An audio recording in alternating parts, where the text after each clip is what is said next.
Hello प्यारे विद्यार्थियों, आज हम आपके लिए लेकर आए हैं यूपीपीएससी का आरओ का हिंदी पीवाईक्यू। और ये प्रैक्टिस सेट थर्ड है। इससे पहले दो प्रैक्टिस सेट और जितने भी प्रीवियस ईयर के आरओ के हिंदी के प्रश्न पत्र आए हुए थे उन सभी का हम लोगों ने बहुत अच्छे तरीके से रिवीजन और समझा है उनको किस तरह से प्रश्न बन रहे हैं। तो उम्मीद है कि आपकी तैयारी बहुत अच्छे से चल रही होगी। आपको पता ही होगा कि 27 जुलाई को आपका एग्जाम होना तय हुआ है और ये मान के चलिए 27 जुलाई को आपका ये री एग्जाम होके रहेगा। क्लियर? तो बिल्कुल भी ढिलाई मत दीजिएगा। आरओ की तैयारी आप बहुत अच्छे से करते रहिएगा। कोई भी अगर प्रश्न आपको बनता है, कोई भी डाउट आपको आता है तो हमारे टेलीग्राम पर जुड़ जाइएगा। क्लास के लास्ट में आपको टेलीग्राम की लिंक आपको दे दी जाएगी और उससे जुड़ जाइए, जिससे कि आपको अपनी तैयारी करने में बहुत आसानी रहे और आपके डाउट्स भी क्लियर होते रहें। तो हम अपनी क्लास पर आते हैं। देखो हमारा प्रश्न पहला क्या कह रहा है। अल्प का विलोम पूछा गया। अल्प का विलोम शब्द क्या है? हमारे पास चार ऑप्शन है। चार ऑप्शन में से पहला ऑप्शन कह रहा है कि ज्ञान, बी कल्प, सी स्वल्प या डी अल्प। चलिए से इस प्रश्न का राइट आंसर बताइए कि अल्प का विलोम क्या होगा। जल्दी से इस प्रश्न का उत्तर बताइए कि अल्प का विलोम क्या होना चाहिए आपकी दृष्टि से। तो ज्ञान होना चाहिए, कल्प होना चाहिए, स्वल्प या अति। चार ऑप्शन में से कौन सा प्रश्न सही होगा? जल्दी से बताइए अल्प का विलोम शब्द क्या होना चाहिए। देखो अल्प मीन्स क्या होता है? अल्प मीन्स होता है कम या थोड़ा, ठीक है। और अति मीन्स क्या होता है? ज्यादा, ठीक है। तो कम का अपोजिट क्या होगा? ज्यादा। तो अल्प का विलोम क्या होगा? अति। तो इसका जो राइट आंसर वो कौन सा हो जाएगा? डी, ठीक है ना।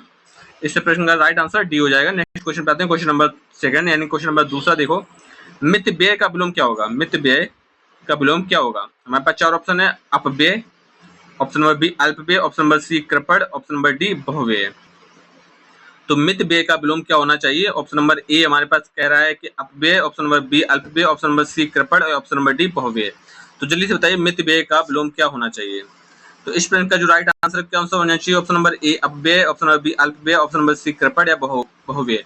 तो जल्दी से बताइए इस प्रश्न का राइट आंसर क्या होगा। इस प्रश्न का जो विलोम है वो क्या होना चाहिए, ठीक है। अब मित व्यय में क्या होता है? मित मीन्स होता है ठीक है, बेकार, ठीक है। बेकार को आप नोट कर सकते हो, बेकार या व्यर्थ, ठीक है। यानी कि जो व्यर्थ या ऐसे कह सकते हो व्यर्थ, जो व्यर्थ खर्चीला हो या व्यर्थ खर्च करता हो, क्लियर। और अल्पव्यय मीन्स क्या होता है? कम खर्च करता हो। कृपण मीन्स क्या होता है? कृपण अलग है शब्द, बहुव्यय। तो जल्दी बताइए इनमें से हमारे पास चार ऑप्शन है। चार ऑप्शन में से कौन सा ऑप्शन हमारे साथ जाने को तैयार है? तो जल्दी से बताइए इस प्रश्न का राइट आंसर क्या होगा मित व्यय का। जल्दी से बताइए। तो इस प्रश्न का जो राइट आंसर क्या होगा? इस प्रश्न का राइट आंसर होगा अपव्यय, ठीक है। अल्प मीन्स कम होता है, मित मीन्स बेकार होता है, अप मीन्स होता है, ठीक है। तो अप मीन्स भी वही है लेकिन बस फर्क बहुत अलग सा है, बहुत। मित का अपव्यय होता है। तो इस प्रश्न का जो राइट आंसर होगा वो होगा ऑप्शन नंबर ए, ठीक है। नेक्स्ट क्वेश्चन पे आते हैं। नेक्स्ट क्वेश्चन पे आते हैं। अब बहुव्यय मीन्स होता है बहुत ज्यादा खर्च करने वाला, ठीक है। और कृपण की बारे में बात की जाए तो कृपण का विलोम होता है दानी, दानी या उदार, क्लियर। नेक्स्ट क्वेश्चन पे आते हैं। क्वेश्चन नंबर देखो, क्वेश्चन नंबर थर्ड क्वेश्चन देखो क्या कह रहा है। किस विकल्प में से सही विलोम युग्म है? ऑप्शन नंबर ए करुण का विलोम निष्ठुर होगा, आस्तिक अधार्मिक का विलोम होगा, संकल्प अकल्प का विलोम होगा या सुदूर विस्तार का विलोम होगा। जल्दी से बताइए इसमें से सही विलोम पूछा गया है, सही विलोम पूछा गया है। तो हमारे पास जल्दी से बताइए इस प्रश्न का जो राइट आंसर क्या हो जाएगा? करुण का निष्ठुर या आस्तिक का अधार्मिक, संकल्प का अकल्प या सुदूर का विस्तार। तो चलिए बताइए कि इस प्रश्न का जो राइट आंसर क्या होगा। देखो सुदूर और विस्तार दोनों ही समानार्थी हैं, ठीक है। आस्तिक का नास्तिक होगा, धार्मिक का अधार्मिक होगा, तो ये तो प्रश्न नहीं बनेगा क्योंकि ये दूसरे के ही विलोम नहीं है। संकल्प का अकल्प ये भी गलत हो जाएगा और सुदूर, ये दोनों ही, सुदूर और विस्तार दोनों ही एक दूसरे का अपोजिट नहीं है। करुण निष्ठुर, बिल्कुल हमारे प्रश्न का जो राइट आंसर होगा वो राइट आंसर होगा ऑप्शन नंबर ए करुण का निष्ठुर, ये विलोम शब्द है एक दूसरे का। नेक्स्ट क्वेश्चन पे आते हैं। क्वेश्चन नंबर 4 देखो क्या कह रहा है। किस विकल्प में सही विलोम युग्म है? इनमें से हमारे पास चार ऑप्शन है। चार ऑप्शन में से कोई एक ऑप्शन है जो सही है एक दूसरे का। तो नेकी भलाई, तरुण किशोर, विभक्त पृथक, दीर्घकाय कृषिकाय। जल्दी से बताइए कि हमारे पास जो चार ऑप्शन है, चार ऑप्शन में से सही विलोम शब्द क्या होगा? नेकी का भलाई विलोम होगा या तरुण का किशोर होगा, विभक्त का पृथक होगा या दीर्घकाय का कृषिकाय होगा। तो हमारे पास जल्दी से बताइए इस प्रश्न का जो राइट आंसर वो कौन सा हो जाएगा। तो इस प्रश्न का जो राइट आंसर वो कौन सा हो जाएगा? ऑप्शन नंबर डी, ठीक है। तो कृशकाय और दीर्घकाय एक दोनों ही एक दूसरे के विलोम है, जबकि नेकी और भलाई दोनों ही समानार्थी है। तरुण किशोर का समानार्थी, विभक्त पृथक का समानार्थी है, लेकिन दीर्घकाय और कृशकाय एक दूसरे के विलोम है। क्लियर। तो नेक्स्ट क्वेश्चन पे आते हैं। क्वेश्चन नंबर 5 देखो क्या कह रहा है। क्वेश्चन नंबर 5, किस विकल्प में सही विलोम युग्म नहीं है? हमारे पास 4 ऑप्शन है, 4 ऑप्शन में से कोई एक ऑप्शन है जो एक दूसरे का सही विलोम नहीं है। ठीक है, 3 ऑप्शन सही विलोम होंगे, लेकिन एक ऑप्शन सही विलोम नहीं होगा। अब उस एक ऑप्शन को छांटना है। तो सुगम और संगम क्या ये एक दूसरे के विलोम है? भोक्ता भोग्य, प्रसन्न अप्रसन्न, समास व्यय। जल्दी से बताइए कि हमारे पास जो सही विलोम युग्म कौन सा नहीं है। तो सही विलोम शब्द कौन सा नहीं, जल्दी से बताइए। सही विलोम शब्द कौन सा नहीं है? देखो, भोक्ता भोग्य दोनों ही एक दूसरे के विलोम है, प्रसन्न और प्रसन्न दोनों ही एक दूसरे के विलोम है, ब्यास समास दोनों ही एक दूसरे के विलोम है, लेकिन सुगम और संगम ये विलोम शब्द एक दूसरे के नहीं है। ठीक है, तो सुगम का दुर्गम होता है, विलोम शब्द क्या हो जाएगा? सुगम का दुर्गम, ना कि संगम। क्लियर। नेक्स्ट क्वेश्चन पे आते हैं। क्वेश्चन नंबर 6 देखो क्या कह रहा है। रित का विलोम क्या होगा? रित शब्द है, उसका विलोम क्या होगा? अनरत, वक्र, विकीर्ण, अनैक्य। जल्दी बताइए कि इस रित का विलोम क्या होगा? ऑप्शन नंबर ए अनरत हो जाएगा, ऑप्शन नंबर बी वक्र हो जाएगा, ऑप्शन नंबर सी विकीर्ण हो जाएगा, ऑप्शन नंबर डी अनैक्य हो जाएगा। जल्दी से बताइए इस प्रश्न का राइट आंसर कौन सा होगा?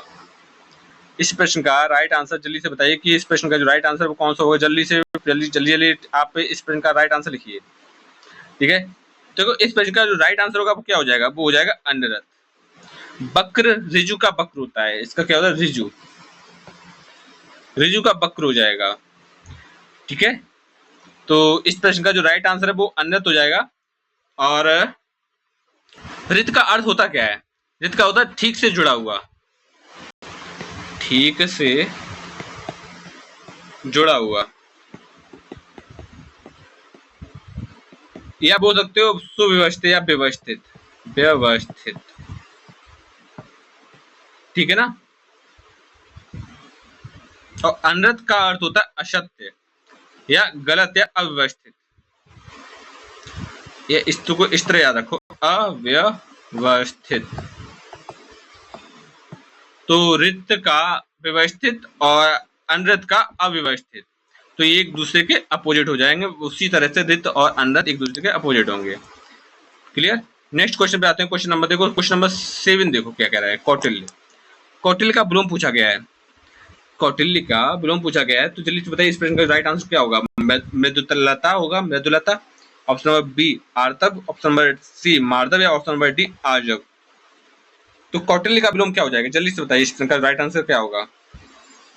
तो इस प्रश्न का जो राइट आंसर होगा वो होगा option number D. Option number D इस प्रश्न का राइट आंसर है, आर्जव। ऑप्शन नंबर डी इस प्रश्न का राइट आंसर है, क्या होगा? आर्जव। और आर्तव के बारे में बात की जाए तो आर्तव का विलोम हो जाएगा अनार्तव, अनार्तव। ये सभी आप लिख लीजिए जिससे कि आप बार बार भूले नहीं। ठीक है, मृत्यु का बारे में बात करती है। मृत्यु का कठोर होता है ना, आपको पता ही होगा, कठोर। ठीक है, आगे बढ़ते हैं। नेक्स्ट क्वेश्चन पे आते हैं। क्वेश्चन नंबर 8 देखो क्या कह रहा है। विराट जो शब्द है उसका विलोम पूछा गया। हमारे पास 4 ऑप्शन है। बृहद, ऑप्शन नंबर बी बृहद, ऑप्शन नंबर सी छोटापन है, ऑप्शन नंबर डी क्षुद्र। तो बृहद का विलोम शब्द क्या होगा? जल्दी से इस प्रश्न का राइट आंसर लिखिए। ऑप्शन नंबर ए बृहद, ऑप्शन नंबर बी बृहद, ऑप्शन नंबर सी छोटापन है, ऑप्शन नंबर डी क्षुद्र। तो विराट जो शब्द है उसका विलोम क्या हो जाना चाहिए? तो विराट का क्या अर्थ होता है? विराट का होता है क्षुद्र, छोटा का बड़ा, विराट का क्षुद्र। तो हमारे पास जो ऑप्शन है वो क्या हो जाएगा? बृहद विराट दोनों ही समानार्थी हैं, बृहद होगा, बृहत होगा, ये सभी। तो इस पर का जो राइट आंसर होगा वो होगा ऑप्शन नंबर डी। विराट का जो विलोम है वो हो जाएगा क्षुद्र। बड़ापन छोटापन का होता है बड़ापन, बड़ापन या बड़प्पन नहीं बोलते, बड़प्पन। ठीक है, नेक्स्ट क्वेश्चन पे आते हैं। ऑप्शन नंबर 9 देखो क्या कह रहा है। तृषा शब्द का सही विलोम क्या होगा? तृषा जो शब्द है उसका सही विलोम क्या होगा? ऑप्शन नंबर ए वृषा, ऑप्शन नंबर बी तृप्ति, ऑप्शन नंबर सी मृषा, ऑप्शन नंबर डी दृशा। तो तृषा शब्द का विलोम क्या होगा? जल्दी से इस प्रश्न का राइट आंसर बताइए। तृषा का विलोम दिशा होगा। क्लियर, तृषा का विलोम दिशा होगा, पक्का। बिल्कुल नहीं। तृषा का विलोम तृप्ति होगा। ऑप्शन नंबर बी इसका राइट आंसर है। ऑप्शन नंबर डी इसका राइट आंसर नहीं है। ठीक है ना, तो कंफ्यूज मत होइएगा। तृषा शब्द है उसका जो राइट आंसर होगा option number B, option number D नहीं। नेक्स्ट क्वेश्चन पे आते हैं। क्वेश्चन नंबर 10 देखो क्या कह रहा है।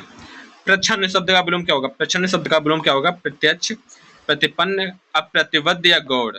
प्रच्छन्न, तो प्रच्छन्न शब्द है उसका विलोम क्या होगा? जल्दी से बताइए, प्रच्छन्न शब्द का विलोम क्या होगा? ऑप्शन नंबर ए प्रत्यक्ष, ऑप्शन नंबर बी प्रतिपन्न, ऑप्शन नंबर बी सी अप्रतिबद्ध या ऑप्शन नंबर डी गौड़। तो जल्दी से बताइए प्रच्छन्न जो शब्द है उसका विलोम क्या होगा? देखो प्रच्छन्न का जो शब्द है option number A B C D में से ऑप्शन नंबर होगा ऑप्शन नंबर बी इसका राइट आंसर है। प्रच्छन्न शब्द है उसका विलोम प्रतिपन्न होगा, ना कि प्रत्यक्ष। अप्रत्यक्ष का प्रत्यक्ष होगा, अप्रत्यक्ष, अप्रत्यक्ष या परोक्ष। प्रत्यक्ष का परोक्ष भी होता है। ठीक है, तो अप्रतिबद्ध का प्रतिबद्ध का अप्रतिबद्ध। गौड़ का क्या हो जाएगा? गौड़ का क्या हो जाएगा? गौड़ का हो जाएगा मुख्य या प्राथमिक। प्राथमिक, प्राथमिक लिखो, प्राथमिक। तो ये इसका विलोम होगा प्रतिपन्न का प्रच्छन्न होगा, प्रत्यक्ष का अप्रत्यक्ष या परोक्ष होगा, प्रतिबद्ध का अप्रतिबद्ध होगा। नेक्स्ट क्वेश्चन पे आते हैं। क्वेश्चन नंबर 11 देखो क्या कह रहा है। अब हम आते हैं पर्यायवाची शब्द, क्योंकि हमें पता है कि 10 विलोम शब्द पूछे जाएंगे और 10 पर्यायवाची पूछे जाएंगे। तो अब 10 पर्यायवाची के बारे में बात करते हैं। विलोम शब्द हो चुके हैं, अब 10 पर्यायवाची के बारे में बात करते हैं। तो हमारे पास एक शब्द है आगार। आगार शब्द का पर्यायवाची शब्द कौन सा नहीं है? हमसे पूछा गया है कि आगार जो शब्द है उसका पर्यायवाची कौन सा नहीं है, इस बारे में बात करनी है। तो अब इनमें से बताइए जल्दी से। हमारे पास 4 ऑप्शन है, घर, घाम, भवन या आवास। तो आगार का पर्यायवाची कौन सा नहीं होगा? देखो नहीं होगा पूछा गया है, तो आगार का पर्यायवाची कौन सा नहीं होगा उसके बारे में बात करते हैं। देखो इसका जो सही आंसर होगा वो होगा ऑप्शन नंबर बी। ठीक है, तो हमारे पास ऑप्शन नंबर बी है, वो इसका राइट आंसर है। ठीक है, तो इसका ये जो प्रश्न है हमारा, आगार का पर्यायवाची घाम नहीं होगा। क्या हो जाता घाम? देखो यहाँ पर अगर धाम होता तो ये सही था, धनुष बना होता तो, लेकिन यहाँ पर क्या घड़ी बनी है, इसलिए प्रश्न गलत, ये उत्तर गलत हुआ। देखो आगार के और भी पर्यायवाची हैं, गृह, घर, सदन, धाम, निकेतन, आयतन, ये सभी घर के ही पर्यायवाची हैं। आलय, मंदिर, आवास, मंदिर, आवास, ये सभी आगार के ही पर्यायवाची हैं। क्लियर? तो सी बी ए इस प्रश्न के आंसर नहीं है, जबकि इस प्रश्न के आंसर ऑप्शन नंबर बी होगा। नेक्स्ट क्वेश्चन पे आते हैं। क्वेश्चन नंबर 12 देखो क्या कह रहा है कि निम्नलिखित में से कौन सा विकल्प पर्यायवाची युग्म सही नहीं है? हमारे पास 4 ऑप्शन है, 4 ऑप्शन में से कौन सा पर्यायवाची युग्म सही नहीं है? देखो ऑप्शन नंबर ए कहता है कि जलद और अम्बुद ये एक दूसरे के पर्यायवाची हैं। सरोवर और पुष्कर ये एक दूसरे के पर्यायवाची हैं। पुरंदर, अमरपति या फड़ी, उरग। अब इनमें से पर्यायवाची पूछा गया है, तो पर्यायवाची कौन सा पूछा नहीं गया है, यानी कि इनमें से 2, ठीक है, विकल्प में से 2 शब्द हैं, ऐसा विकल्प छानना है जिनमें से दोनों ही एक दूसरे के पर्यायवाची ना हो। तो हमारे पास जो सही आंसर होगा वो देखो फड़ी और उरग। फड़ी और उरग के बारे में अगर बात की जाए तो जल्दी से बताइए, फड़ी और उरग को हम कैसे जानते हैं? देखो ये दोनों ही सांप के पर्यायवाची हैं, सांप के। क्लियर? तो ये दोनों तो हैं पुरंदर और अमरपति। पुरंदर और अमरपति को आप जानते हो, इंद्र, किलों को जीतने वाले पुरंदर बोलते हैं, और वही है। सरोवर और पुष्कर का समझ ही गए हो। जलद और अम्बुद के बारे में बात की जाए तो हमारे पास जो ऑप्शन नंबर ए है वो इस प्रश्न का राइट आंसर होगा, क्योंकि जलद और अम्बुद एक दूसरे के अपोजिट हैं। एक दूसरे के अपोजिट मतलब ये एक दूसरे के पर्यायवाची नहीं है। जलद किसका हो जाएगा?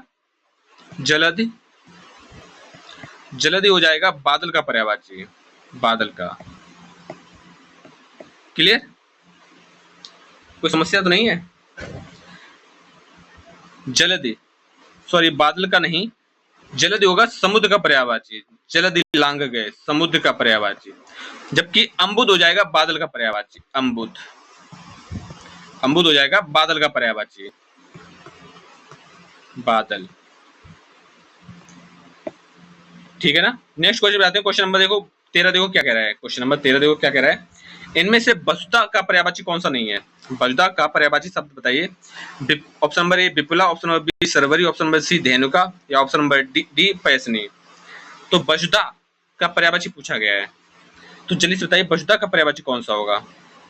ऑप्शन नंबर ए विपुला, ऑप्शन नंबर बी शर्वरी, ऑप्शन नंबर सी धेनुका या ऑप्शन नंबर डी पैसनी।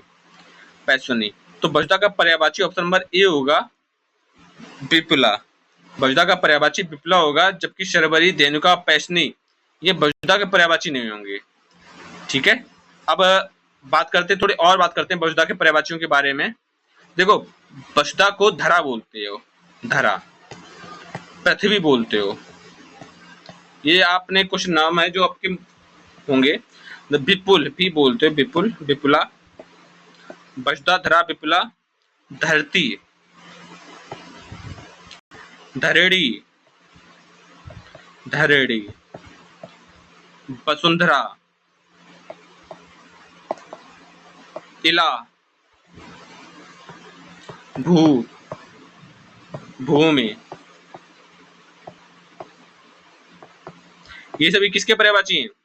ये सभी वसुधा यानी विपुला के ही पर्यायवाची हैं। क्लियर? नेक्स्ट क्वेश्चन पे आते हैं। क्वेश्चन नंबर देखो 14 देखो क्या कह रहा है। मार शब्द है उसका पर्यायवाची पूछा गया। मार शब्द का पर्यायवाची कौन सा होगा? हमारे पास ऑप्शन नंबर ए है जादू, ऑप्शन नंबर बी स्वर्ण, ऑप्शन नंबर सी अदम या ऑप्शन नंबर डी अनंग। तो प्यारे विद्यार्थियों, जल्दी से मार शब्द का पर्यायवाची बताइए कि मार शब्द है उसका पर्यायवाची क्या होगा।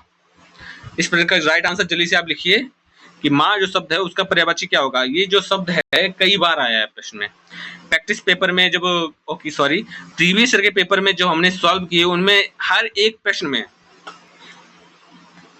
ये और इससे जुड़ा हुआ प्रश्न बना है। आपसे पूछ लिया गया कहीं कि बताइए कि कामदेव का पर्यायवाची पूछ लिया गया। आपसे पूछा गया, किसी में पूछा गया है रति का पर्यायवाची, रतिपति का पर्यायवाची पूछा गया। रतिपति छांटना होगा, रतिपति का पर्यायवाची कौन सा होगा।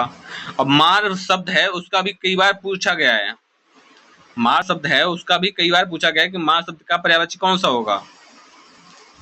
तो अब इस प्रश्न का राइट आंसर होगा वो होगा अनंग। ठीक है, मार शब्द का पर्यायवाची अनंग होगा। अनंग को ही, इसी को ही कामदेव बोलते हैं। पर्यायवाची अनंग को ही कामदेव, रतिपति, ठीक है, मार, मकरध्वज, मकरध्वज, कंदर्प, कंदर्प और ठीक है मदन, मदन भी इन्हीं का नाम है, कामदेव का ही। मनमंथ, मनमत। तो ये सभी कामदेव के ही पर्यायवाची हैं, आप बिल्कुल भी भूलिएगा मत। स्वर्ण के बारे में आपको पता ही है, कनक स्वर्ण का है, सोना ये स्वर्ण का है। नेक्स्ट क्वेश्चन पे आते हैं। क्वेश्चन नंबर 50 देखो क्या कह रहा है। निम्नलिखित शब्दों में से एक शब्द माता का पर्यायवाची नहीं है। यानी कि हमारे पास जो 4 ऑप्शन है, चारों ऑप्शन में से कोई एक ऑप्शन है जो माता का पर्यायवाची नहीं है, उस एक ऑप्शन को छाड़ना है। तो बताइए क्या अम्ब, अंबु, अम्बा या जननी इनमें से कौन सा माता का पर्यायवाची नहीं है? चलिए बताइए। ऑप्शन नंबर ए अम्ब, ऑप्शन नंबर बी अंबु, ऑप्शन नंबर सी अम्बा या ऑप्शन नंबर डी जननी। तो जल्दी से बताइए माता का शब्द है उसका पर्यायवाची कौन सा नहीं होगा। देखो, जननी और अम्बा आप इस नामों से प्रचलित हो, ये दोनों ही माता के ही पर्यायवाची हैं। अम्बे तू है जगदम्बे काली, जय दुर्गे खप्पर वाली, तो ये अम्ब, ठीक है, वहां अम्बू तो नहीं बोलते ना, अम्ब बोलते ना, तो ये भी माता जी का ही पर्यायवाची है, लेकिन अम्बु माता का पर्यायवाची नहीं है। क्लियर? अम्बु माता का पर्यायवाची नहीं है, ये बात क्लियर हो गई। अब अच्छा, अम्बु माता का पर्यायवाची नहीं तो किसका पर्यायवाची? अम्बु पर्यायवाची है पानी का, जल का। क्लियर? अम्बु जल का पर्यायवाची है। इस प्रश्न का जो राइट आंसर होगा वो होगा ऑप्शन नंबर बी, क्योंकि पूछा गया था कि बताइए कि इनमें से कौन सा माता का पर्यायवाची नहीं है। तो अम्बु माता का पर्यायवाची नहीं है। नेक्स्ट क्वेश्चन पे आते हैं। क्वेश्चन नंबर 16 देखो क्या कह रहा है। क्वेश्चन नंबर 16, मुकुल, कोरक, गुंचा आदि शब्द निम्न में से किसके पर्यायवाची हैं? मुकुल, कोरक और गुंचा आदि शब्द हैं, इनमें से निम्न में से किसके पर्यायवाची हैं? मुकुल, कोरक, गुंचा। तो ऑप्शन नंबर ए है कस्तूरी, ऑप्शन नंबर बी कलिका, ऑप्शन नंबर सी कान या ऑप्शन नंबर डी कटी। मुकुल, कोरक, गुंचा आदि शब्द में से पर्यायवाची पूछा गया है मुकुल का। मुकुल, कोरक, गुंचा अब जल्दी से बताइए। देखो ये प्रश्न काफी ज्यादा नया है, अभी तक देखा नहीं, अब ये प्रश्न नया बना है, प्रैक्टिस पेपर में, तो आप इसको भी नोट कर लीजिए, जिससे कि इन फ्यूचर में अगर जब आपसे ये इस प्रश्न का सामना दोबारा हो तो आप भूलें नहीं। तो इस प्रश्न का जो राइट आंसर होगा वो जल्दी से बताइए कौन सा होगा। इस प्रश्न का जो राइट आंसर होगा वो ऑप्शन नंबर होगा, ऑप्शन नंबर बी, कलिका। ठीक है, मुकुल मीन्स बी होता है कलिका। ठीक है, जैसे कि मान के चलिए कोई फूल है, कोई पुष्प है, पुष्प में फूल आया है, तो फूल वो मुकुल होता है ना, वो कली बनती है, कलिका होती है, वो गुंचा होती है, कोरक, ये सभी जुड़े हुए हैं एक दूसरे से कलिका से ही। ठीक है, और ये सभी फूल पौधे में ही होते हैं, पौधे की एक शाखा, मतलब पौधे में फूल बनता है, फूल से बनने से पहले वो मुकुल, ठीक है, कलिका, गुंचा इत्यादि नाम हैं। ठीक है, नेक्स्ट क्वेश्चन बताते हैं, क्वेश्चन नंबर 17 देखो क्या कह रहा है। प्रेक्षा शब्द का पर्यायवाची पूछा गया, हमारे पास चार ऑप्शन है, दीक्षा, परीक्षा, शिक्षा या दृष्टि। ठीक है, प्रेक्षा शब्द का पर्यायवाची पूछा गया है, जल्दी से बताइए प्रेक्षा शब्द का पर्यायवाची कौन सा होगा। दीक्षा होगा, परीक्षा होगा, शिक्षा या दृष्टि, इनमें से कौन सा सही आंसर होगा। देखो जो प्रेक्षा शब्द है उसका पर्यायवाची दृष्टि होगा। ऑप्शन नंबर डी इस प्रश्न का राइट आंसर है, प्रेक्षा शब्द है उसका पर्यायवाची दृष्टि होगा। दीक्षा, परीक्षा और शिक्षा ये प्रेक्षा का पर्यायवाची नहीं है। ठीक है, ये प्रेक्षा का पर्यायवाची दृष्टि है। अब दीक्षा के बारे में बात करते हैं। कहते ना कि एजुकेशन, किसी से आप दीक्षा लेते हो, संस्कार या, ठीक है, ये शिक्षा और दीक्षा दोनों ही एक दूसरे के पूरक हैं। परीक्षा मीन्स होता है कि प्रश्न पूछना, उसके आंसर देना, मतलब जानकारी लेना, कि एग्जाम समझ सकते हो आप। ठीक है, जो एनुअल या हाफ ईयरली में एग्जाम्स लिए जाते हैं उन्हीं को हिंदी में परीक्षा बोलते हैं। मतलब आप कह सकते हो कि जानने के लिए, मतलब बच्चे ने कितना सीखा ये जानने के लिए उसका आकलन परीक्षा है, आकलन को परीक्षा बोल सकते हो। दृष्टि के बारे में बात की जाए तो थोड़ा और इसको विस्तृत करें तो देखो प्रेक्षा का और पर्यायवाची नयन भी है, नेत्र है, चक्षु है, लोचन है, दृष्टि है, आंख है, दृग है, दृग, दृग। क्लियर, उम्मीद है कि आपको ये सारी चीजें समझ में आई होंगी। नेक्स्ट क्वेश्चन में आते हैं, क्वेश्चन नंबर 18 देखो क्या कह रहा है। यातुधान का पर्यायवाची पूछा गया, यातुधान का पर्यायवाची पूछा गया, जल्दी से बताइए इस प्रश्न का राइट आंसर क्या होगा। यातुधान, देखो हमारे पास चार ऑप्शन है, बासन, बसन, ऑप्शन नंबर बी आग, ऑप्शन नंबर सी अश्व, ऑप्शन नंबर डी निशिचर। तो यातुधान का पर्यायवाची कौन सा होगा, वसन होगा, आग होगा, अश्व या निशिचर। चलिए बताइए यातुधान का पर्यायवाची कौन सा होगा, वसन होगा, आग होगा, अश्व होगा या निशिचर होगा। तो जो इस प्रश्न का जो राइट आंसर होगा कौन सा होगा, जल्दी से बताइए। देखो इस प्रश्न का जो राइट आंसर होगा निशिचर। यातुधान राक्षस को भी बोलते हैं, राक्षस, या इसी का एक और पर्यायवाची निशिचर, या इसको बोलेंगे रात्रचर, असुर, दैत्य, राक्षस, दानव, राक्षस, दानव और रजनीचर। क्लियर, तो ये सभी किसके पर्यायवाची हैं, यातुधान, यातुधान। आप भूलिएगा नहीं कि जिससे कि आपको जब दोबारा ये प्रश्न बने तो आपको पता होना चाहिए। क्वेश्चन नंबर 19 देखो, क्वेश्चन नंबर 19 क्या कह रहा है। चींटी का पर्यायवाची पूछा गया है, हमारे पास चार ऑप्शन है और चार ऑप्शन में से कोई एक ऑप्शन है जो चींटी का पर्यायवाची है। अब जल्दी बताइए कौन सा है, सिमिका, चित्ती, चौहटी या संदेश का। जल्दी से इस प्रश्न का राइट आंसर लिखिए कि चींटी का पर्यायवाची कौन सा होगा।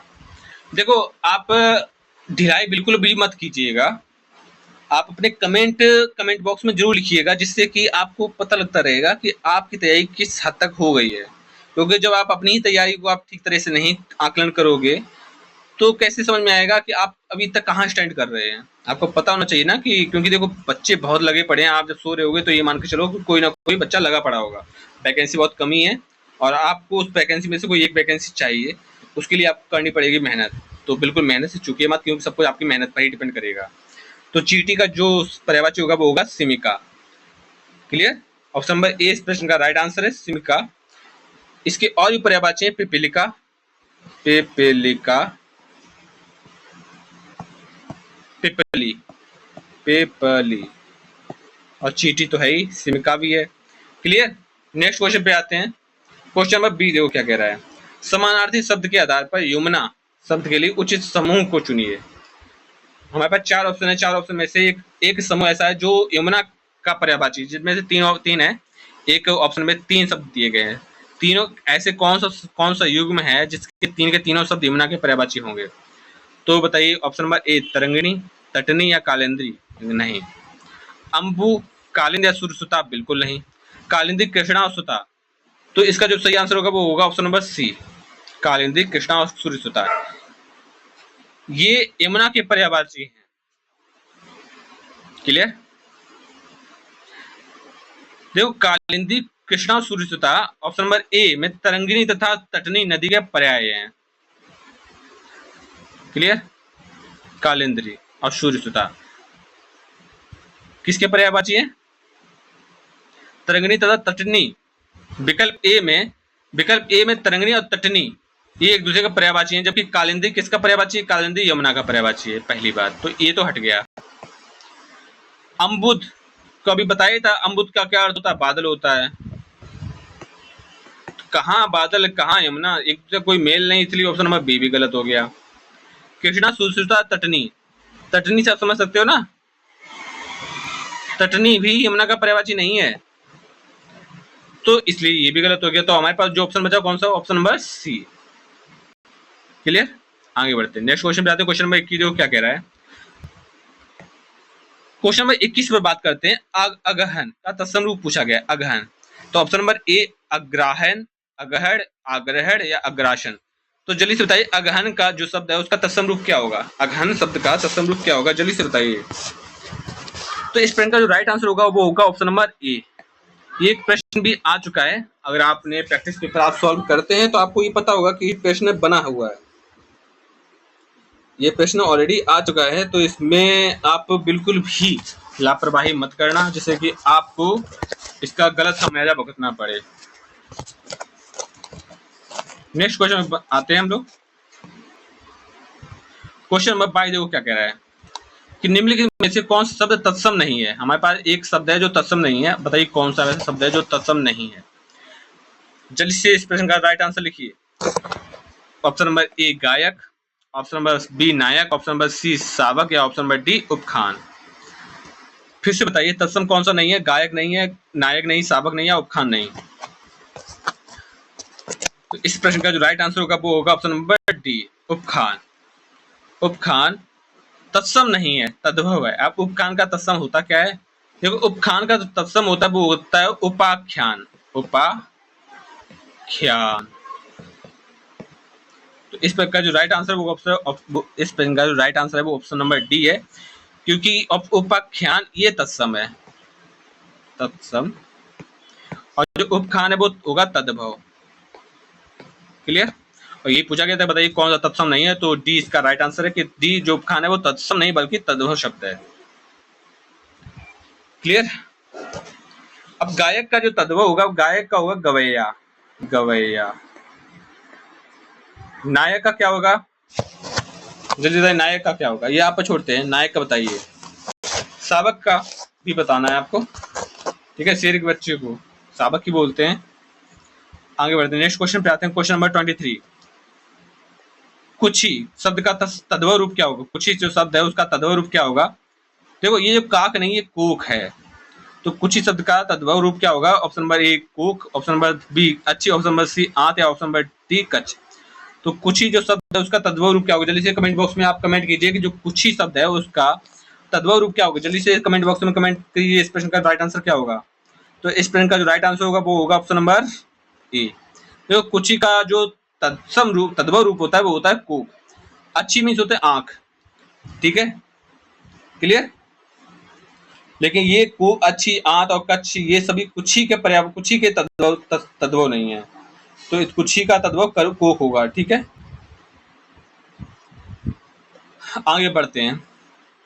देखो आंत का आंत्र होगा, भूला मत आंत,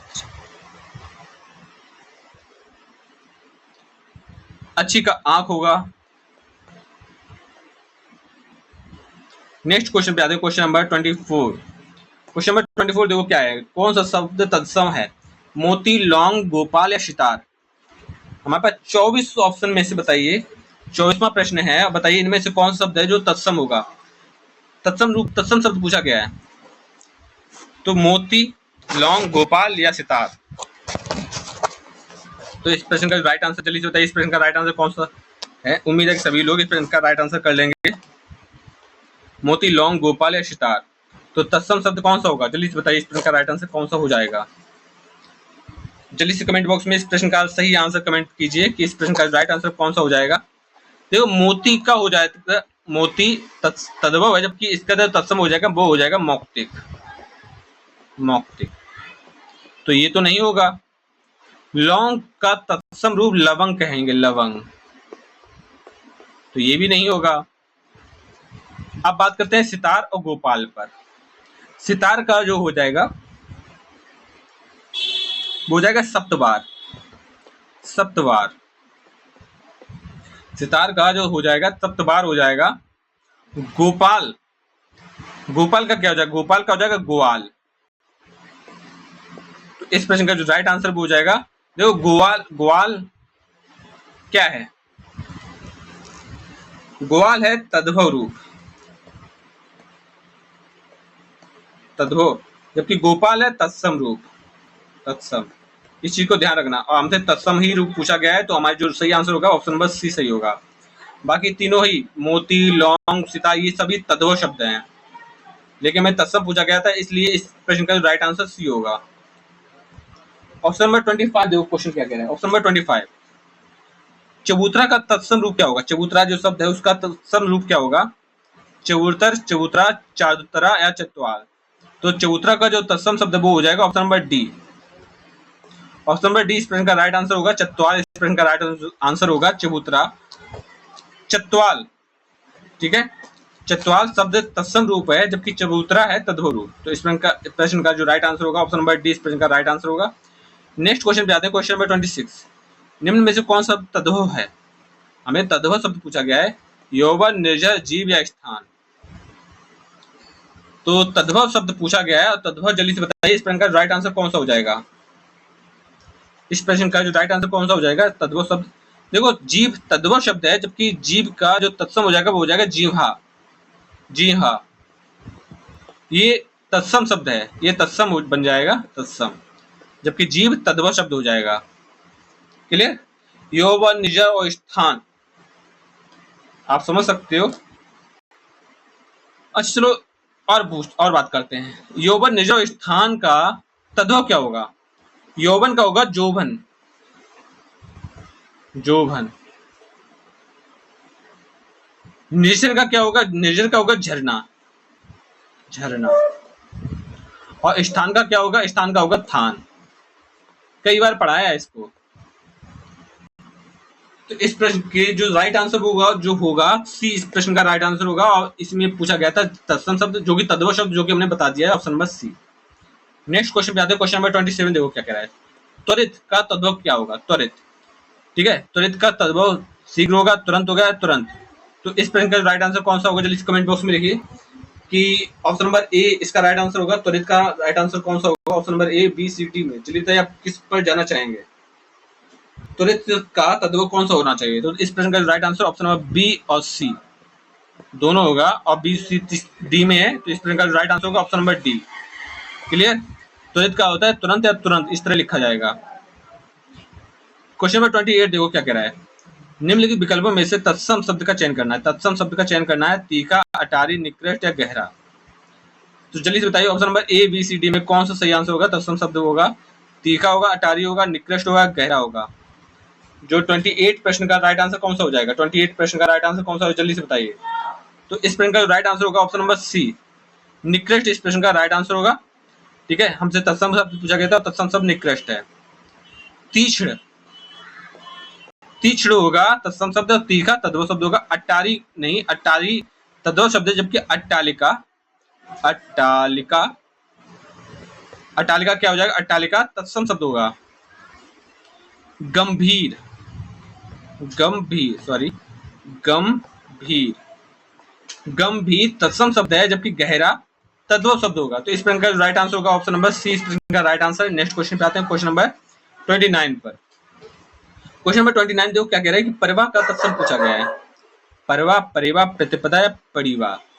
तो ऑप्शन नंबर ए परिवा का तत्सम रूप क्या होगा, जल्दी कमेंट बॉक्स में लिखिए कि परिवा जो शब्द है उसका तत्सम शब्द क्या होगा। परिवा होगा, परवा होगा, प्रतिपदा होगा, परिवा होगा। तो इस प्रश्न का राइट आंसर कौन सा होगा, ऑप्शन नंबर सी इस प्रश्न का राइट आंसर है प्रतिपदा।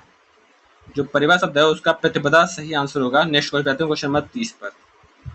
मंत्रकारी शब्द का तत्व क्या होगा। मंत्रकारी शब्द का तत्व क्या होगा, मदारी, तंत्रकारी, यंत्रकारी या मिठाई। जल्दी बताइए इस प्रश्न का राइट आंसर क्या होगा।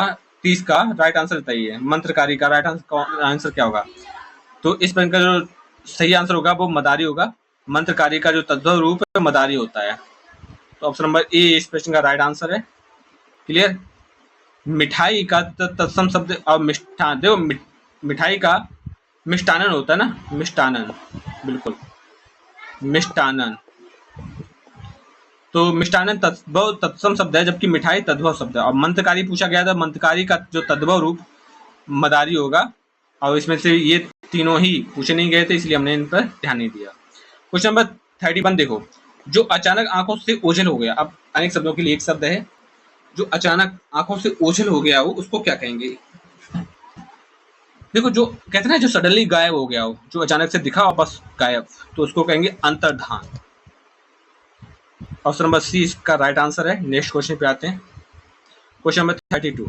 किसी वस्तु को प्राप्त करने की तीव्र इच्छा, किसी वस्तु को प्राप्त करने की तीव्र इच्छा के लिए क्या कहते हैं। ऑप्शन नंबर ए अपेक्षा, ऑप्शन नंबर बी अभिप्सा, ऑप्शन नंबर सी अपेक्षित, ऑप्शन नंबर डी अर्षित। तो किसी वस्तु को प्राप्त करने की तीव्र इच्छा क्या कहलाती है, अपेक्षा कहलाएगी, अभिप्सा, इनमें कौन सा सही आंसर होगा। Option number A B C D में जल्दी से बताइए कि किसी व्यक्ति को पाने की प्राप्त करने की तीव्र इच्छा क्या कहलाएगी। ऑप्शन नंबर हमारे पास 4 हैं, 4 में से बताइए कौन सा सही होगा। देखो अपेक्षा होता है किसी चीज के लिए कोई उम्मीद रखी जाए तो उसको बोलेंगे अपेक्षा। और किसी चीज को पाने के लिए कोई मतलब किसी वस्तु को प्राप्त करने की तीव्र इच्छा उसको बोलेंगे अभीप्सा, किसी चीज की चाह। ठीक है, तो हमारा जो राइट आंसर होगा ऑप्शन नंबर 20 का राइट आंसर होगा। क्लियर। नेक्स्ट क्वेश्चन पे आते हैं, क्वेश्चन नंबर 33 देखो। ऐसी जीविका जिसका कुछ ठीक ठिकाना ना हो, ऐसी जीविका जिसका कोई ठिकाना ना हो, ठीक ठिकाना ना हो, मतलब आज है हो सकता है कल ना हो, टेम्परेरी काम। तो क्या होगा, ऐसी जीविका जिसका कोई ठीक ठिकाना ना हो उसको क्या कहेंगे। आकाश कुसुम, आकाश वृत्य, आकाश सलिल या आकाश फल। बहुत ज्यादा इंपॉर्टेंट है ये वाला, आकाश वाला। 33 का चलिए बताइए कौन सा सही आंसर होगा। इस प्रश्न का जो राइट आंसर होगा ऑप्शन नंबर बी होगा, आपका आकाश वृत्य। जिसका कोई ठीक ठिकाना ना हो उसको कहेंगे आकाश वृत्य कहेंगे। आकाश कुसुम किसी को कहेंगे, आकाश कुसुम कहेंगे अनहोनी को या असंभव बात के लिए। असंभव के लिए आकाश कुसुम। आकाश सलिल के बारे में बात की जाए तो आकाश सलिल किसका पर्यायवाची हो, तो आकाश सलिल के लिए क्या प्रयुक्त होगा, जल्दी बताइए। आकाश सलिल के लिए, आकाश फल के लिए भी बताइए। आकाश फल, देखो फल मीन्स होती है चीज जैसे रिजल्ट, या ठीक है संतान या संतति के लिए प्रयुक्त होता है। ये क्या होता है, फल भी तो एक संतान ही है पौधे की। तो आकाश फल संतति को बोलते हैं, संतान या संतति को, संतान या संतान के लिए प्रयुक्त होता है, संतान के लिए आकाश फल प्रयुक्त। क्लियर। उम्मीद है कि आपको ये सारी चीजें समझ में आई होंगी। नेक्स्ट क्वेश्चन पे आते हैं, क्वेश्चन नंबर 34 देखो क्या कह रहा है। जिसका जन्म छोटी जात से हुआ हो या निचले वर्ग से हुआ, ऐसा व्यक्ति जिसका जन्म छोटे जात या निचले वर्ग से हुआ उसको क्या कहेंगे, अंडज कहेंगे, शूद्र कहेंगे, अंत्यज या अछूत। तो चलिए बताइए इस प्रश्न का राइट आंसर कौन सा हो जाएगा, अंडज, शूद्र, अंत्यज या अछूत। तो जिसका जन्म छोटी जात से हुआ उसको बोलेंगे अंत्यज। ऑप्शन नंबर सी इस प्रश्न का राइट आंसर है। जिसका जन्म अंडे से हुआ हो, जिसका जन्म अंडे से हुआ हो, अंडे से हुआ हो उसको अंडज बोलेंगे। जिसको छुआ नहीं जाता हो, अछूत बोलेंगे। क्लियर? कोई समस्या? जो छूने योग्य ना हो, जो छूने योग्य ना हो, ना हो। आगे बढ़ते हैं, नेक्स्ट क्वेश्चन में आते हैं। क्वेश्चन नंबर 35 देखो क्या कह रहा है। वह स्त्री जो छिपकर अपने प्रिय से मिलने जाती हो, वह स्त्री जो छुपकर अपने प्रिय से मिलने जाती है उसको क्या कहेंगे? प्रेमिका, नायिका, अभिसारिका या माननीय, मननीय। तो जल्दी से बताइए, वह स्त्री जो छिपकर अपने प्रिय से मिलने जाती है उसको क्या कहेंगे? देखो, छिपकर अभिसारिका बोलेंगे, ठीक है, छिपते छिपाते। तो इसका सही आंसर होगा option number C. Next question बताते हैं, क्वेश्चन नंबर 36 देखो क्या कह रहा है। छाती के बल चलने वाले के लिए एक शब्द पूछा गया है। छाती के बल ऐसा है शब्द बताइए कि जो छाती के बल चलता हो। उरग, भुजंग, कुरंग या तुरंग। चलिए बताइए कौन सा सही आंसर होगा। 36 प्रश्न का राइट आंसर बताइए। 36 प्रश्न का राइट आंसर क्या होगा? छाती के बल चलने वाले के लिए। देखो, जो इसका जो राइट आंसर होगा उसका ऑप्शन नंबर होगा, option number A B C D में ऑप्शन नंबर ए कहता है उरग, ऑप्शन नंबर बी भुजंग, ऑप्शन नंबर सी कुरंग, ऑप्शन नंबर डी तुरंग। तो छाती के बल चलने वाले के लिए कौन सा प्रयोग होगा? उरंग होगा, भुजंग, तुरंग या कुरंग। इनमें से कौन सा सही आंसर होगा? ए बी सी डी में जल्दी से बताइए कौन सा सही आंसर होगा छाती के बल चलने वाले के लिए। तो इसके लिए सही आंसर होगा ऑप्शन नंबर ए, उरग। ठीक है, छाती के बल चलने वाले के लिए उरग का प्रयोग करते हैं और इसे ही सांप बोलते हैं। सांप ये छाती के बल ही चलता है। तुरंग घोड़े को बोलेंगे बाजी। क्लियर? भुजंग, सॉरी, छाती पर चलने वाले के लिए उरग का प्रयोग करते हैं। भुजंग का अर्थ सांप, कुरंग, भुजंग का अर्थ सांप होता है। एक मिनट, कुछ गलत हुआ है। भुजंग का अर्थ होता है सांप, सर्प। कुरंग का होता है हिरन और तुरंग का घोड़ा। और उरग भी सांप का ही पर्यायवाची है। उरग भी सांप का ही पर्यायवाची है।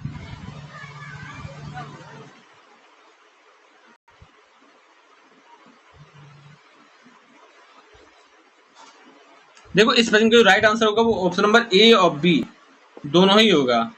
छाती के बल चलने वाले के लिए एक शब्द उरग और भुजंग दोनों ही, क्योंकि ये दोनों ही सांप के पर्यायवाची है। नेक्स्ट क्वेश्चन बताते हैं, क्वेश्चन नंबर 37 देखो क्या कह रहा है। जो तोला जा सके, जो तोला जा सके, अभी ये इसमें ये नहीं जो तोला ना जा सके, ऐसा नहीं है। जो तोला जा सके उसको क्या कहेंगे? परिमेय, अपरिमेय, अनुमेय, परिमेय या विनिमेय। देखो, इनमें से तीनों ही पॉजिटिव है सिवाय एक ही निगेटिव, अपरिमेय। तो जिसे तोला ना जा सके उसको बोलेंगे अपरिमेय और जिसे तोला जा सके उसको बोलेंगे परिमेय। क्लियर?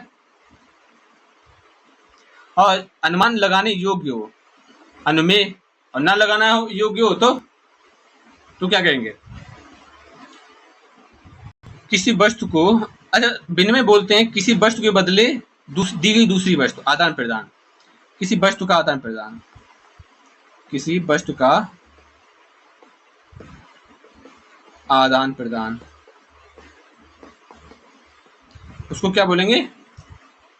किसी वस्तु का आदान प्रदान क्या बोलेंगे? विनिमय बोलेंगे। ऑप्शन नंबर 38 देखो क्या कह रहा है। नियम विरुद्ध असामाजिक कार्य करने वालों की सूची के लिए एक शब्द कौन सा है? नियम विरुद्ध या असामाजिक कार्य करने वालों की सूची। देखो, कई बार प्रश्न बनाया कि ऐसे व्यक्तियों की सूची जो नियम के विरुद्ध काम करते हैं और असामाजिक कार्य करते हैं, तो उनके लिए काली सूची है। ठीक है, नेक्स्ट क्वेश्चन आता है, क्वेश्चन नंबर 39 देखो। तुषाग्र का क्या अर्थ होता है? जंगल की अग्नि, भूसी की आग, समुद्र की आग या पेट की आग। तो तुषाग्नि ऑप्शन नंबर ए जंगल की आग, ऑप्शन नंबर बी भूसी की आग, ऑप्शन नंबर सी समुद्र की आग, ऑप्शन नंबर डी पेट की आग। जल्दी से बताइए इसमें सही आंसर कौन सा होगा? तुषाग्नि को क्या कहेंगे? जंगल क्या कहेंगे, भूसी आग कहेंगे, समुद्र क्या कहेंगे या पेट क्या कहेंगे? तो तुषाग्नि को क्या कहेंगे? तुषाग्नि को भूसी की आग कहेंगे। ऑप्शन नंबर 20 प्रश्न का राइट आंसर है। ठीक है, जंगल की आग को दावानल कहते हैं, दावानल, दावानल। पेट की आग को जठर ऐसे कुछ बोलते हैं, जठराग्नि, जठराग्नि, जठराग्नि, राग्नि, जठराग्नि। और समुद्र की आग को क्या कहेंगे? जल्दी बताइए, समुद्र की आग को क्या कहेंगे? समुद्र की आग कहेंगे, काफी ज्यादा इंपॉर्टेंट है, बड़ बाग्नि, बड़ बाग्नि। क्लियर? जठराग्नि। ठीक है, नेक्स्ट क्वेश्चन पे आते हैं, क्वेश्चन नंबर 40 देखो क्या कह रहा है। वही नायिका जो अपने पति के परदेश में होने के कारण दुखी हो। कहते हैं ना कि जिन स्त्रियों के पति काम करने के लिए बाहर चले जाते हैं, ऐसी पत्नियां उनके दूर होने के कारण दुखी होती हैं, उनको क्या कहेंगे? प्रोषित, पतिका, वियोगिनी, बृहद, विदिका या खंडिता। देखो, जिसकी ऐसी स्त्री जिसका चरित्र नष्ट हो गया वो खंडिता बोलेंगे, उसको खंडित हो गया हो। प्रोषित, देखो जो पत्नी अपने पति के परदेश में होने के कारण दुखी होती है उसको क्या कहेंगे? उसको बोलेंगे वियोगिनी। ऑप्शन नंबर 20 प्रश्न का राइट आंसर है। ब्रह विदिका के बारे में बात की जाए तो जो पत्नी मतलब ब्रह की अग्नि जल रही हो, दूर दूर हो साथ में होने के बाद भी, ठीक है। अब प्रोषित पतिका कहेंगे, किसको कहेंगे? प्रोषित पतिका किसको कहेंगे? ऐसी पत्नी जिसका पति विदेश में गया हो, वह स्त्री जिसका पति विदेश में हो, जिसका पति विदेश में हो, विदेश में हो, उसको बोलेंगे प्रोषित पतिका। क्वेश्चन नंबर 41 देखो क्या कह रहा है कि अब देखो विशेष्य और विशेषण के बारे में बात कही जाएगी। विशेष्य और विशेषण के बारे में, तो विशेषण हमारे पास चार ऑप्शन में से कौन सा एक ऑप्शन है जो विशेषण नहीं है? तो काला, तुम, शांत या आगामी। चलिए बताइए कौन सा ऐसा शब्द है जो विशेषण नहीं है? देखो जो तुम है वो विशेषण ना होगा, क्या है वो? सर्वनाम है, सर्वनाम है, विशेषण नहीं है। सर्वनाम में आपको पता हो कि टोटल सर्वनामों की संख्या कितनी है? टोटल सर्वनामों की जो शब्द हैं वो हो गए हैं 11। क्लियर? और तुम पुरुषवाचक सर्वनाम है, पुरुषवाचक, पुरुषवाचक। अब पुरुषवाचक के अंदर 3 टाइप से सर्वनाम होते हैं, 3 टाइप से। प्रथम पुरुष, मध्यम पुरुष, उत्तम पुरुष। प्रथम पुरुष में मैं, तुम, मैं, हम इत्यादि आता है, और मध्यम में तुम आता है, और उत्तम में मैं, वह, वे, तुम दोनों, या वह, वे, हम, वह, वे और किसी का नाम, ये सभी उत्तम पुरुष में आ जाएगा। और मध्यम पुरुष में सिर्फ तुम या तुम्हारा ही आएगा, या हमारा। प्रथम में मैं और हम इत्यादि आएगा, ठीक है। तो जो तुम है वो विशेषण ना होके क्या हो जाएगा? सर्वनाम हो जाएगा। क्लियर? काला, शांत, ये सभी विशेषण ही है। स्त्री शब्द का विशेषण पूछा गया। स्त्री के शब्द है उसका विशेषण स्त्रैण होता है। ऑप्शन नंबर डी इस प्रश्न का राइट आंसर है, स्त्रैण। क्लियर? इस प्रश्न का right answer option number D होगा। क्वेश्चन नंबर 43 देखो, निम्न में से एक शब्द विशेषण नहीं है। बहुरूपिया, बातूनी, बादामी या बांका। तो जल्दी से बताइए विशेषण शब्द नहीं है, कौन शब्द ऐसा है जो विशेषण नहीं है? बातूनी नहीं है, बादामी नहीं है, बांका नहीं है, बहुरूपिया नहीं है। तो जल्दी से इस प्रश्न का राइट आंसर बताइए कौन सा होगा? जल्दी से इस प्रश्न का राइट आंसर दीजिए। तो विशेषण शब्द नहीं है, तो बहुरूपिया विशेषण शब्द नहीं है, जबकि बांका, बादामी और बातूनी ये सभी विशेष शब्द हैं, विशेषता बताते हैं, जबकि बहुरूपिया विशेष पद है, विशेष है, ठीक है, ना कि विशेषण। नेक्स्ट क्वेश्चन पे आते हैं, क्वेश्चन नंबर 44 देखो। श्रीदेवी के लिए सुवर मिला, इसमें सु किस प्रकार का विशेषण है? सु मीन्स होता है अच्छा, यानी अच्छा। अच्छा क्या है? गुड़ है। तो इसमें कौन सा विशेषण होगा? गुणवाचक विशेषण होगा, ठीक है। आपको पता ही है गुणवाचक विशेषण में दो गुण, दोष, धर्म आदि का बोध किया जाता है संज्ञा सर्वनाम के, ठीक है। आगे बढ़ते हैं, नेक्स्ट क्वेश्चन पे आते हैं। क्वेश्चन नंबर 45 देखो, निम्न में से किस गुणवाचक विशेषण के प्रकार है? अच्छा, दानी, न्यायी या कृपालु। कृपालु क्या है? भावात्मक है और गुण भी है। न्याय क्या है? गुण भी है। अच्छा क्या है? गुण भी है। तो इसका सही आंसर क्या हो जाएगा? गुणबोधक विशेषण। नेक्स्ट क्वेश्चन पे आते हैं, क्वेश्चन नंबर 46 देखो क्या कह रहा है। वह छात्र कक्षा में प्रथम आया है, वह छात्र कक्षा में प्रथम आया है, इसमें वह के नीचे लगा हुआ है, वह के नीचे लगा गया है रेखांकित है वह। तो बताइए वह क्या है? वाक्य में गुणवाचक विशेषण, प्रमाणवाचक विशेषण, सर्वनामी विशेषण या संख्यावाचक विशेषण। तो इसका सही आंसर होगा सर्वनामी विशेषण। तो ऑप्शन नंबर सी इसका राइट आंसर होगा। नेक्स्ट क्वेश्चन पे आते हैं, क्वेश्चन नंबर 47 देखो क्या कह रहा है। 100 गुना लंबा में विशेषण कौन सा पद है, कौन सा भेद है? 100 गुना,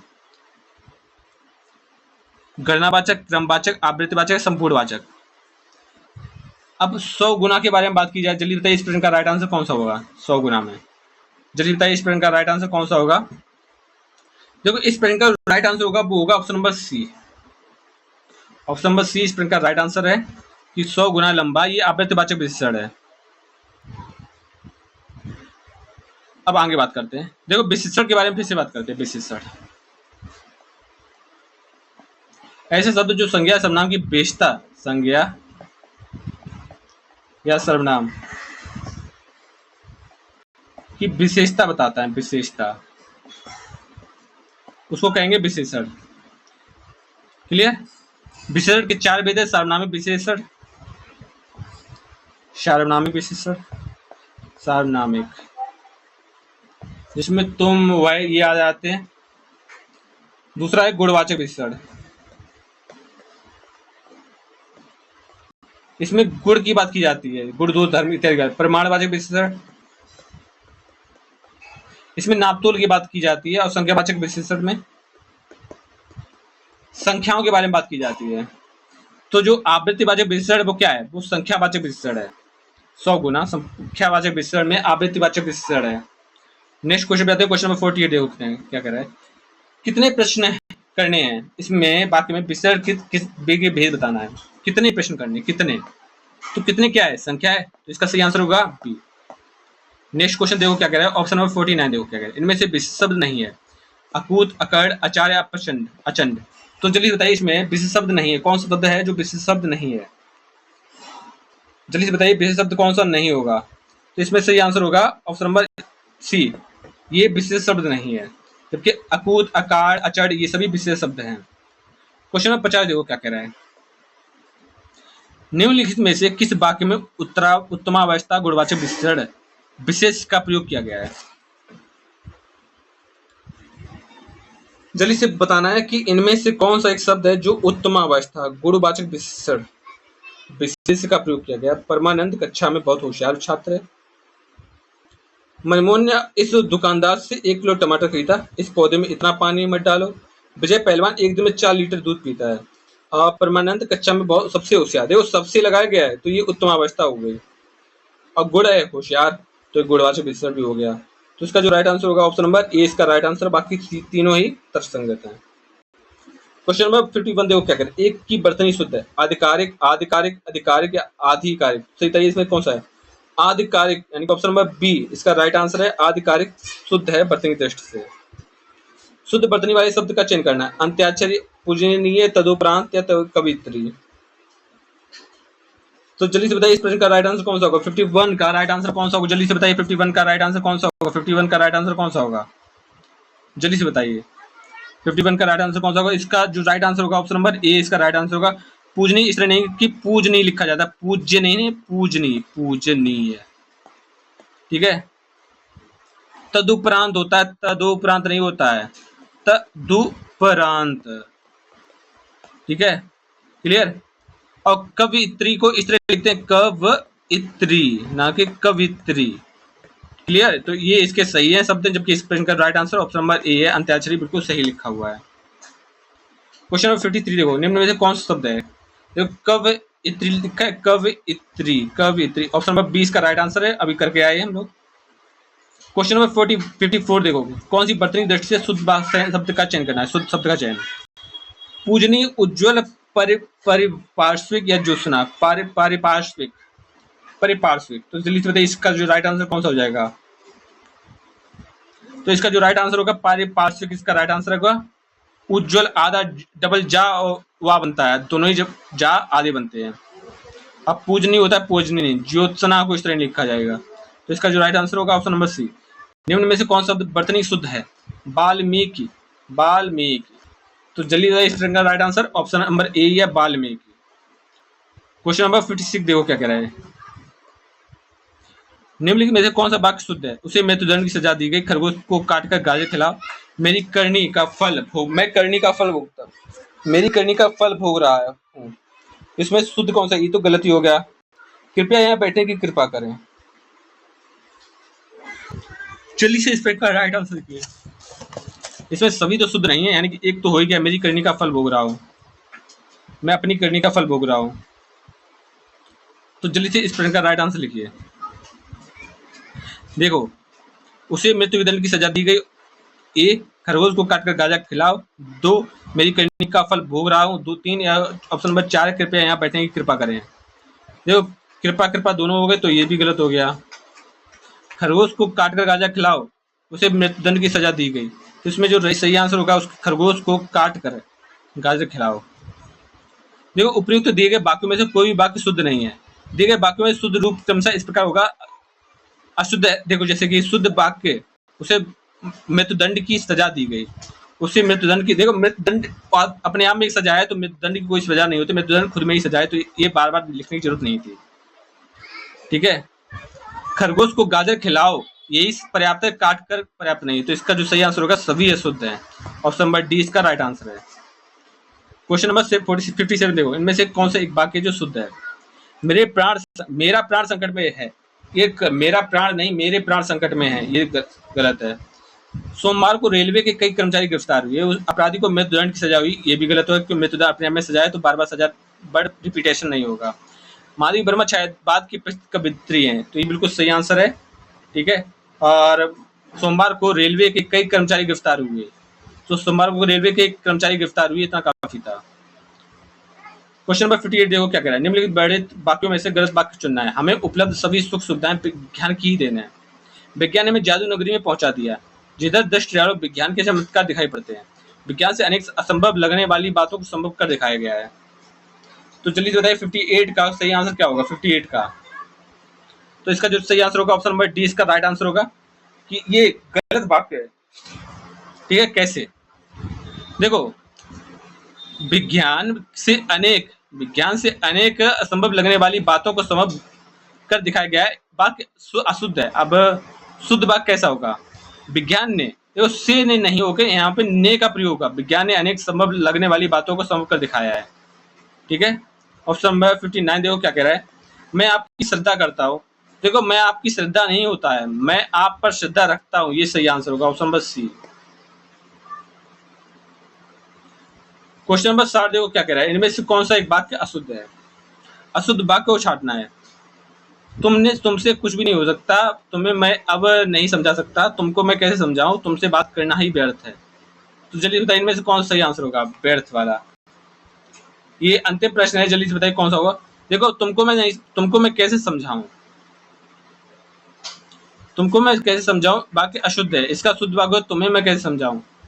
तो इसका जो राइट आंसर होगा वो होगा ऑप्शन नंबर सी, क्योंकि अशुद्धि पूछा गया था, अशुद्धि इसमें है। तुमको मैं कैसे समझाऊं, इसका right answer option number C होगा। जल्दी से नेक्स्ट क्वेश्चन पे आप नहीं आएंगे, क्वेश्चन समाप्त हुए।